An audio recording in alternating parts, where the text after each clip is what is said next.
नमस्कार दोस्तों, आज मैं आप लोगों को सामने हैरी पॉटर की कहानी लाने जा रहा हूँ।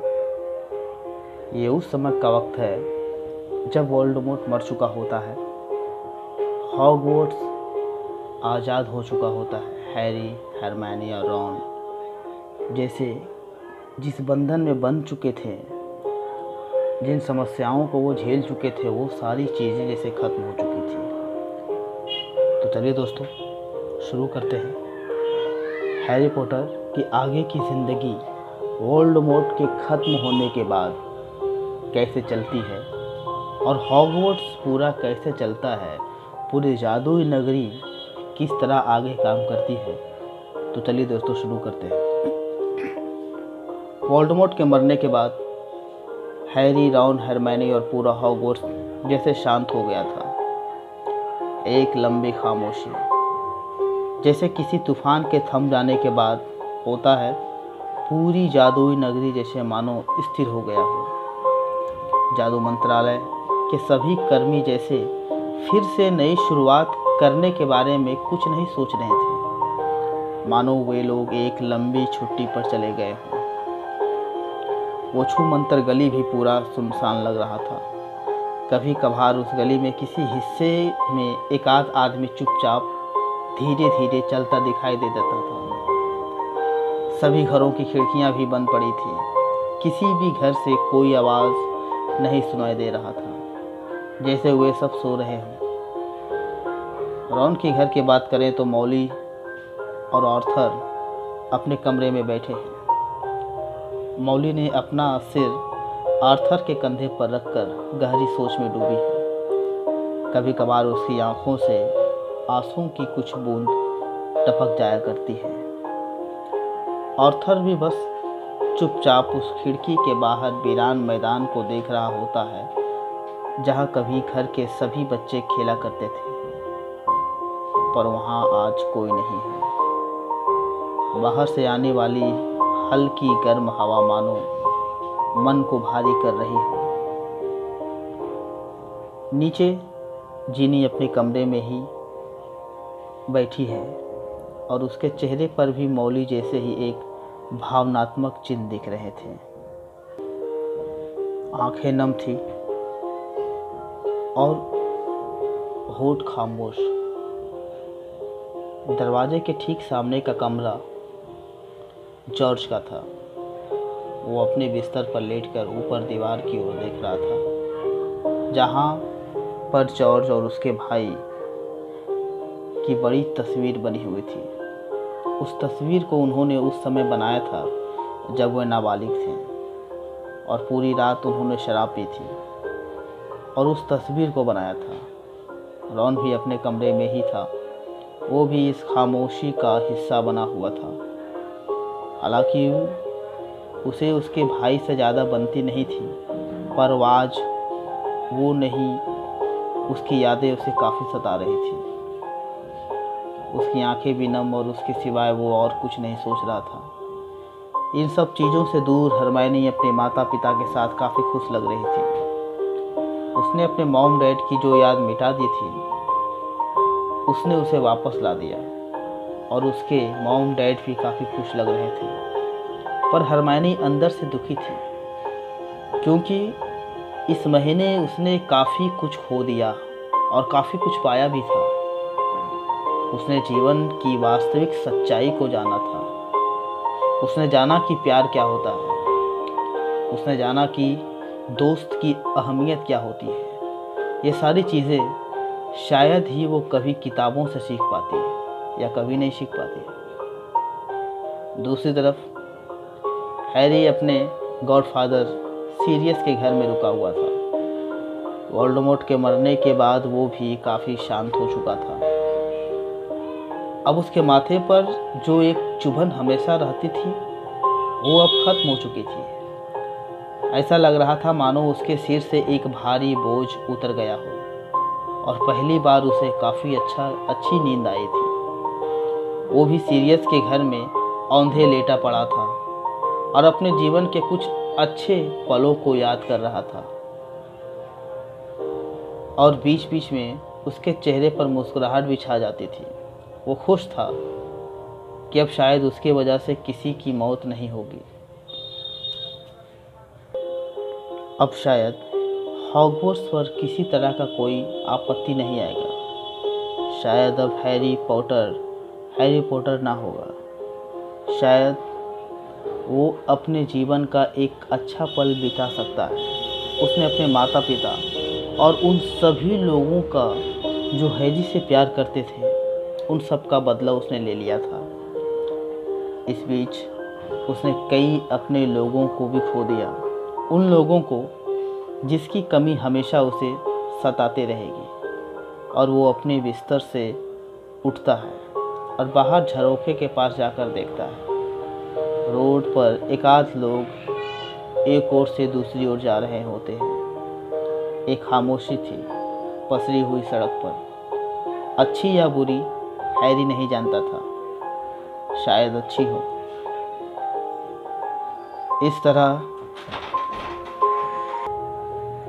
इस तरह हैरी को उस घर में रहे लगभग 1 महीना हो चुका होता है। 1 महीना कैसे बीत गया वो भी नहीं जानता। इस 1 महीने में वो एक आध बार ही घर से बाहर गया था। घर का सारा सामान वो घरेलू जिन ही लाता था। उस घरेलू जिन ने हैरी को काफ़ी मदद की थी।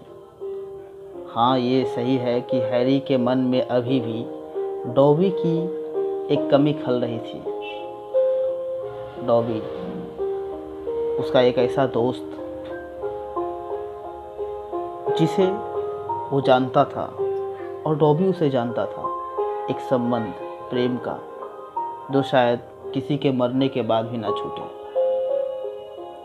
जो कुछ उस घरेलू जिन डॉबी ने हैरी के लिए किया था, उसकी अहमियत हैरी अच्छे से जानता था।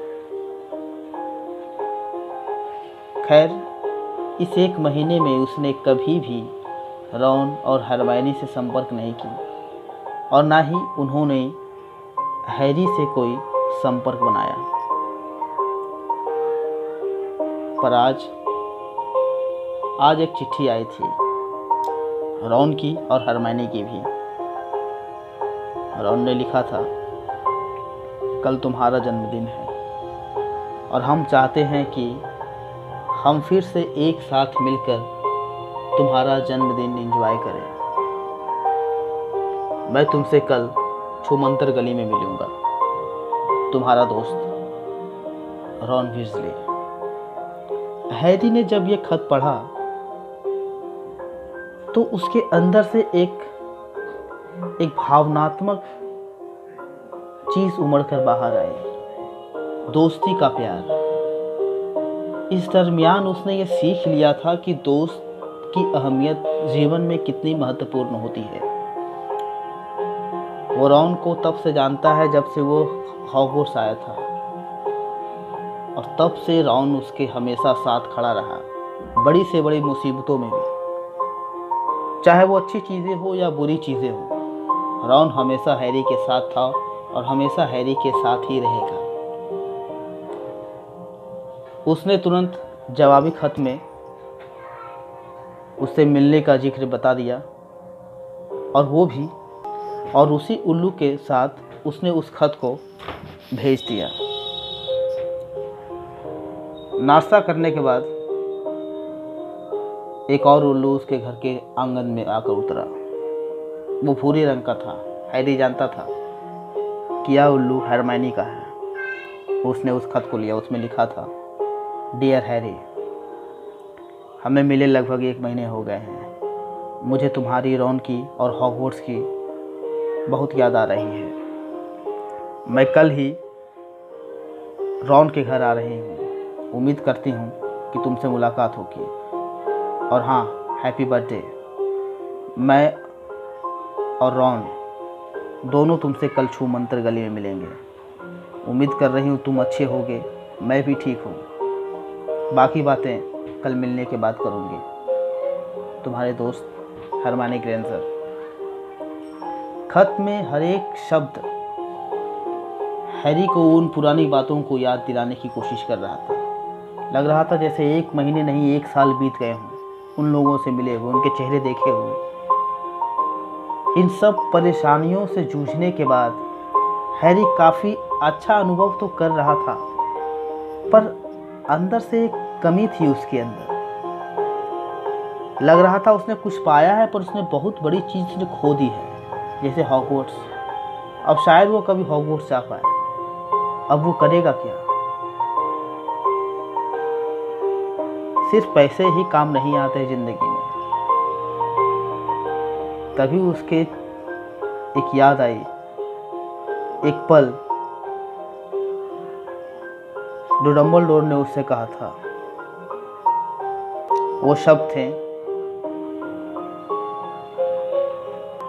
कि खुशियाँ हमें मिल सकती है बुरे से बुरे वक्त में भी, अगर थाम के रखें रोशनी का दामन तो। इन सब चिट्ठियों के पढ़ने के बाद हैरी ने जवाबी खत में हरमाइनी को भी लिखा और उसी उल्लू के द्वारा उसे पोस्ट कर दिया। अगली सुबह जब हैरी की आँख खुली तो उसने अपना जैकेट लिया और बाहर निकल गया। जाते वक्त उसके घरेलू जिन ने उससे पूछा था कि मालिक आपके लिए रास्ते में क्या बनाऊं? हैरी ने कहा शायद कुछ नहीं, शायद मैं कल यहाँ आऊँ भी ना, तुम अपना ख्याल रखना, मैं अपने दोस्तों से मिलने जा रहा हूँ। उस जिन ने पूछा कौन आपके दोस्त? वही हरमाइनी और रॉन। हैरी ने कहा वही, उन्हें मेरा सलाम कहिएगा सर, वो भी काफ़ी अच्छे दोस्त हैं आपके।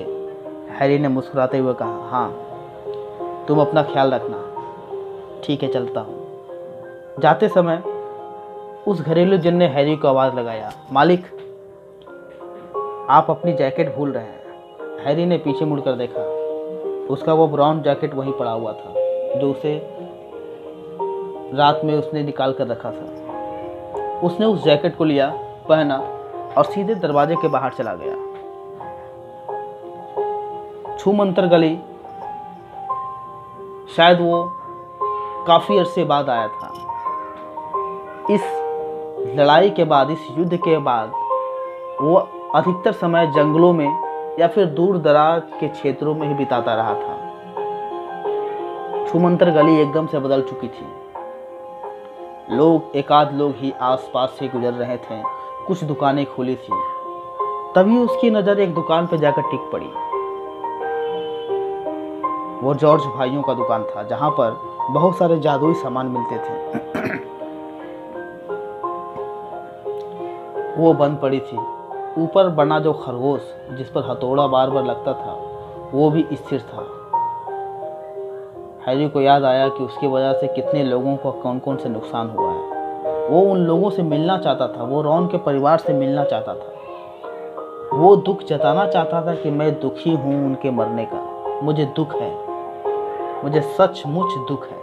मुझे हर उन लोगों के बारे में दुख है जिन्होंने मेरे कारण से अपनी जान गंवाई है। तभी पीछे से एक आवाज़ आती है, एक जानी पहचानी आवाज़, हैरी। हैरी झट से पीछे मुड़ता है, वहाँ हरमाइनी होती है। वो झट से उसके गले लग जाती है। हैरी काफ़ी खुश रहता है। उसे याद आता है हॉगवर्ट्स हुआ तीसरा साल, जब वो रॉन के घर हरमाइनी के उससे मिला था। खैर, हैरी कहता है, तुम कैसी हो? मैं ठीक हूँ, और तुम कैसे हो? काफ़ी दुबले हो गए हो। हाँ वो तो है, महीने भर से घर में ही बंद था ना। महीने भर से? इतने दिन तुम घर में कर क्या रहे थे? तुमने कभी एक भी खत नहीं लिखा, कुछ चिट्ठी नहीं। हाँ, तुमने भी तो नहीं लिखा। वो मैं बस अपने परिवार के साथ समय बिता रही थी। मॉम डैड काफ़ी खुश है। हाँ, मॉम डैड कैसे हैं? ठीक है ना? हाँ बढ़िया है। तो रॉन से मिले हो? नहीं, वो अभी नहीं आया है। मैं आ गया हूँ दोस्त। हैरी पीछे मुड़कर देखता है, वहाँ रॉन अपने जबरीले बालों के साथ वहाँ खड़ा होता है। हालांकि उसके आँख में हल्की सी नमी रहती है, चेहरे पर ज़बरदस्ती वाला मुस्कान। वो हैरी को एक टक देखता रहता है। हैरी उससे गले मिलता है। रॉन उसका पीठ थपथपाता है, कहता है कैसे हो दोस्त? काफ़ी अरसा हो गया तुम लोगों से मिले हुए। तीनों दोस्त हाथों में हाथ डालकर सीधे चलने लगते हैं। कहते किसी को बियर पीनी है? रॉन ने कहा। हैरी ने कहा इस सुनसान जगह पे बियर कहाँ मिलेगी? हरमाइनी ने कहा मुझे एक जगह पता है। तो ठीक है चलते हैं। वे लोग एक दुकान के पास गए। एक गली, सुनसान गली। हालांकि उस गली में छू मंत्र गली से कुछ ज़्यादा ही लोग चहल पहल कर रहे थे। वहाँ पर अधिकतर दुकानें खुली हुई थी। सब लोग आस इधर से उधर चल रहे थे। सामने एक बियर की दुकान थी। वो तीनों उसके अंदर चले गए। हैरी टेबल पर बैठा। सामानें हवा में उड़ रही थी। बियर की बोतलें इधर से उधर जा रहे थे। हल्की सी म्यूजिक उस बियर के दुकान में बज रही थी। हैरी ने ऑर्डर दिया और 3 बियर की बोतलें वहां पर आकर चली गई। उन लोगों ने उस ठंडे बियर को पिया और आपस में बातें करने लगे। रॉन, तो आगे का क्या करना है? कुछ सोचा है? हैरी ने कहा अभी तक तो कुछ नहीं। तुम बताओ, तुमने क्या सोचा है? डैड ने कहा है कि तुम मंत्रालय में आना, वहाँ तुम्हारे लिए ज़रूर कुछ ना कुछ अच्छा काम होगा। हरमाइनी हंसने लगी। अच्छा, तो तुम अब मंत्रालय में काम करोगे? मुझे लगता है तुम मंत्रालय में काफ़ी काम कर चुके हो, है ना? तुम्हें वो बंदा याद है जिसकी बीवी को तुमने बचाया था? रॉन मुस्कुरा पड़ता है। हाँ, वो मैं कैसे भूल सकता हूँ। उसका चेहरा याद है तुम्हें? जब मैंने उसकी बीवी को किस किया था तो वो अचानक से सामने से आ गया था। हाँ, मैं वो नहीं भूल सकती। और हैरी, तुमने क्या सोचा है अपने बारे में? कुछ नहीं, अभी तक कुछ नहीं। सोच रहा था कि डडली परिवार से एक बार जाकर मिल लूँ। उन्हें मेरी फिक्र होगी। उन्हें तुम्हें फिक्र भला क्यों होगी? रॉन ने चिढ़ते हुए कहा। क्यों नहीं रॉन, उन्होंने मेरा ख्याल रखा था बचपन से, हमेशा। भले से हाँ, मैं मानता हूँ कि उन्होंने डडली से ज़्यादा मुझसे प्यार नहीं किया, लेकिन जब मैं वहाँ से आ रहा था तो मैंने डडली की आंखों में मेरे प्रति प्यार देखा। उस परिवार ने मेरी मदद की हमेशा, और मैं उन्हें ऐसे छोड़ना नहीं चाहता। वो कैसे भी हों, कितने भी बुरे भी हों, लेकिन वो मेरा बचा इकलौता परिवार है और मैं उन्हें कभी भूल नहीं सकता। रॉन ने कहा हाँ, वो तो है। पर हैरी, उसने तुम्हें काफ़ी परेशान किया, तुम जानते हो। मैं जानता हूँ, उन्होंने मुझे काफ़ी परेशान किया, पर उनके बदौलत ही मैं आज जिंदा हूँ। रॉन, हमेशा चीज़ें एक तरफे नहीं होती है। हमेशा ज़िंदगी के पहलू हमेशा अच्छे नहीं होते हैं। हमें कई चीज़ खोना पड़ता है, कईयों चीज़ पाना पड़ता है, और इस दरमियान हम सही और गलत चीज़ों का फैसला भी नहीं कर पाते। हाँ, वो तो है, हरमाइनी कहती है। अच्छा, छोड़ो इन सब बातों को। आज शाम को हम कहाँ जाएं? कहीं घूमने चलें क्या? रॉन, घूमने कहाँ? तुम्हारे घर? नहीं, मैं सोच रही थी कि हॉगवर्ट्स चलें। तुम्हारे पास बकविक है ना? हाँ, वो है। चलो ना, हॉगवर्ट्स चलते हैं। बस एक राउंड मार के आते हैं तीनों बैठ के। नहीं, मुझे उड़ना पसंद नहीं है, हरमाइनी ने कहा। तो झाड़ू से चलते हैं। हाँ, वो तो है। अच्छा ठीक है, इसके बारे में बाद में सोचेंगे। डैड ने तुम्हारे लिए कुछ भेजा हैरी।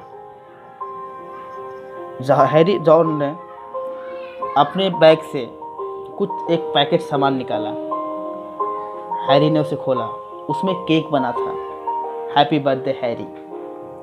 हैरी को यह देखकर काफ़ी खुशी हुई। हैरी ने कहा, यह तो काफ़ी खूबसूरत है। क्या तुम्हारी मॉम ने बनाया? हाँ, उन्होंने ही बनाया। तो आओ सेलिब्रेट करते हैं। हाँ, वो तो है। काफ़ी अजीब लग रहा है ना? हैरी ने कहा। पर क्यों? नहीं, इतना सब होने के बाद लगता है जैसे कई अरसा बीत गया हो ना। हाँ, वो तो है। अब छोड़ो भी इन सब बातों को हैरी, चलो भी केक काटो। हाँ ठीक है। और हैरी केक काटता है। हैरी को उस केक का स्वाद पिछले कई के स्वाद से ज़्यादा स्वादिष्ट लगा। उसने कई बार रॉन के मॉम के बने हाथों का केक खाया था, लेकिन आज के केक का जो स्वाद था वो कभी नहीं भूल सकता था। बहुत ही खूबसूरत। वहाँ से निकलने के बाद हैरी, रॉन और हरमाइनी सीधे रॉन के घर गए। दरवाजे पर दस्तक दी। वहाँ पर जिनी सामने से बाहर निकल कर आई। हैरी ने जिनी को देखा और वहीं एक टक रुक गया। रॉन और हरमाइनी सीधे दरवाजे के अंदर चले गए। जिनी और हैरी वहीं पर एक टक खड़े रहे और एक दूसरे को देखते रहे। हैरी ने कहा, कैसी हो? जिनी, हाँ बढ़िया। और तुम? हाँ बढ़िया हूँ। तुम्हारा ये जैकेट काफ़ी गंदा लग रहा है। हाँ वो तो है। अब तुम लोग वहीं पर खड़े रहोगे या फिर अंदर भी आओगे? रॉन ने चिढ़ते हुए थोड़ा सा कहा। रॉन, रहने दो, वो लोग बात कर रहे हैं। हाँ तो वो लोग अंदर भी आके बात कर सकते हैं ना। अरे वो लोग पहली बार मिले हैं उतने सालों के बाद। हाँ वो तो ठीक है, हाँ मैं आ रहा हूँ। हैरी अंदर आता है और जाकर सोफे पर बैठ जाता है। घर लगभग उसी तरह था, बस चीज़ें बिखर चुकी थी। जो चीज़ें जहाँ होनी चाहिए थी वहाँ नहीं थी। शायद घर की सफाई काफ़ी अच्छी तरीके से नहीं हो रहा था। हैरी की नज़र दीवार पर लटकी उस घड़ी पर गया जहाँ पर घर के हर एक सदस्य का फोटो लगा हुआ करता था। वो कहाँ है, क्या कर रहे हैं, सब चीज़ें। वहाँ पर एक सदस्य की फ़ोटो धुंधली पड़ चुकी थी जो अब उन लोगों के बीच में नहीं था। तभी उधर से ऑर्थर आता है। हैरी पॉटर, कैसे हो तुम? हाँ अंकल, अच्छा हूँ। और कैसी रही छुट्टियाँ? 1 महीने का? नहीं, बहुत ही बढ़िया। तो आजकल तुम कहाँ रह रहे हो? अपने सीरियस के घर में ही? हाँ जी, वहीं पर रह रहा हूँ। और तुम हरमाइनी कैसी हो? जी बस बढ़िया। हाँ चलो ठीक है, बहुत बढ़िया। ऑर्थर भी आकर सोफे पर बैठ जाते हैं और वो भी उस घड़ी की ओर देखने लगते हैं जिसकी सुइयाँ टक टक करते हुए आगे बढ़ती रहती है। तभी दरवाजे से मौली अंदर आती है। हैरी बेटा, कैसे हो? जी अच्छा हूँ आंटी, आप कैसे हैं? हाँ बहुत ही बढ़िया। ऐसा लग रहा था जैसे मौली आंटी अपनी आंखें